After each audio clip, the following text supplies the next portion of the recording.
a confession to make. I'm so horny, that's okay, my will is good. I've been watching a lot of the news of Dave Grohl's cheating scandal that came out over the last week or so, with him admitting that he cheated on his wife and then had a child with his mistress. And it got me thinking, will his career survive this? Well, only time will tell. But Dave Grohl is one of my favorite musicians. I've loved all his work dating back to Nirvana, Foo Fighters, especially their early records, and his work with Queens of the Stone Age as well. And then his other projects like Tenacious D. In fact, I thought for the longest time he was the nicest guy in rock and he seemed like a good dude. And I'm not alone in thinking that. But unfortunately, the truth is a lot more complicated than, what appears on the surface.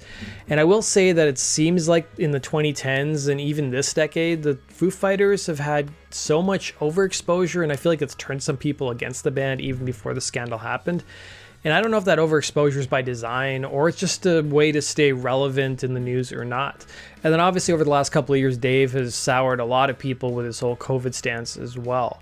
On top of that, he's cultivated this whole family man image, over the last 20 years. He's talked a lot in interviews about having daughters, being a dad, being really involved in raising them, and he even frequently wears a cross necklace too, so I'm assuming he's religious to a certain extent. And there's even one interview where he talked about going to church with his family as a way to stay grounded or stay humble. Dave ended up meeting his wife in 2001, with the pair getting married in 2003. They have 3 daughters together, and not much is really known about Dave's wife. She's kind of stayed out of the spotlight. But she used to be a producer for MTV and she did some modeling work before that. In a 2020 Huffington Post Online article, he shared how having kids really changed his lifestyle, revealing, "I used to tour 9 months out of the year. Now I don't like being away from my kids for more than 12 days. It's changed everything that I do." Grohl's wife most famously appeared, from what I remember, in the White Limo video from their Wasting Light album. Grohl remarked in one interview that the song Statues on the group's 6th studio album, 2007's Echo, Silence, Patience, and Grace, was about his wife, stating, "That song is about my wife and me. To me, there's nothing more beautiful than seeing the headstones of a husband and wife side by side in a graveyard." Of course, all these quotes are going to probably come back to haunt Dave. And one of the strangest parts, though, of this story was that Dave publicly came out of nowhere and made the announcement, taking everybody by surprise. There's been some speculation that Dave purposely made the announcement on that day because it was hours or just around the time that the second presidential debate was going to happen. So the story would have quickly been forgotten about or likely been buried. My first thought was that Dave probably wanted to get ahead of the story too. I feel like we're so used to hearing about TMZ and all these gossip sites breaking the news. And one article I came across interviewed a bunch of PR people who do crisis management, and they were actually praising Dave for making the announcement, saying that guys like Dave have built up such a bank of goodwill that it allows people in his position to make mistakes, and generally the public will be more forgiving. Looking at what Dave is dealing with and what we've seen in other similar cases, it seems like time is probably going to heal a lot of the wounds and the public is going to forgive him, and the Foo Fighters will continue to go on and have an amazing career like they've had so far and release albums and play stadiums all over the world. I mean, you look at the press lately, another celebrity who's been getting a lot of bad press is Mr. Beast, with everything that's going on with his game show and the working conditions.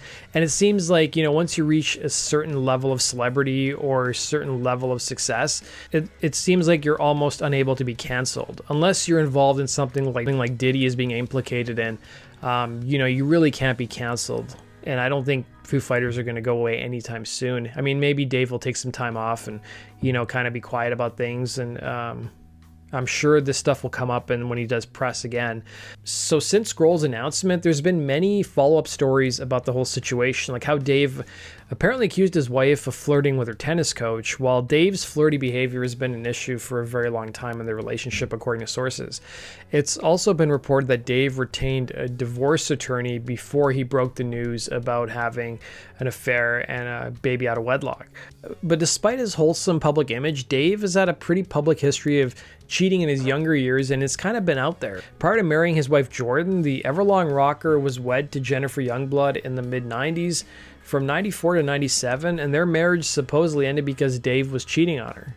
Youngblood was apparently close with Foo Fighters guitarist Pat Smear, who sided with her, and supposedly the divorce caused a rift between him and Dave that lasted years. And if you guys remember, Smear left the band shortly after Grohl got divorced in 1997.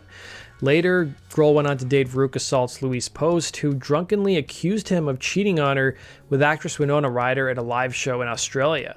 But Grohl, for his part, claims there was never any kind of affair with the actress. Then by the late 90s, Grohl dated snowboarder Tina Bassage, and she wrote a book and talked about her time dating Grohl and discussed how her career took a backseat to his. And after 2 years together, she alleges that he cheated on her and then dodged her phone calls for weeks on end, before finally breaking up with her on a 5-minute phone call. And then what was strange during this whole time is that Grohl was dating this model, actress, and musician named Kari Werter, who claimed to have dated Grohl when he was actually dating Bassage. She told TMZ that Grohl was, and I quote, a scumbag. Speaking of TMZ, Werter claimed that she didn't know who Grohl's baby mama was, but she'd heard rumblings around town of him cheating. She went on to claim that she made it public that she was dating Grohl in the late 90s when she called into Howard Stern's radio show years ago. Grohl was apparently upset about the whole thing, that the two ended up breaking up. She claimed that she didn't know that Grohl was also linked to Bassage at the same time. And then she talked about running into Dave years later, telling TMZ, he would just look at me like I didn't exist. I just felt like I knew he was a scumbag after that.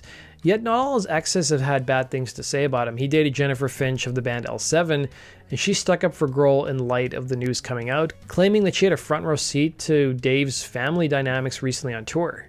It's being reported, and take it with a grain of salt, that Grohl's mistress is somebody that his wife has known since 2017, and since drummer Taylor Hawkins' 2022 death, the frontman has been struggling with his own mental health issues, and he's been receiving treatment for that as well.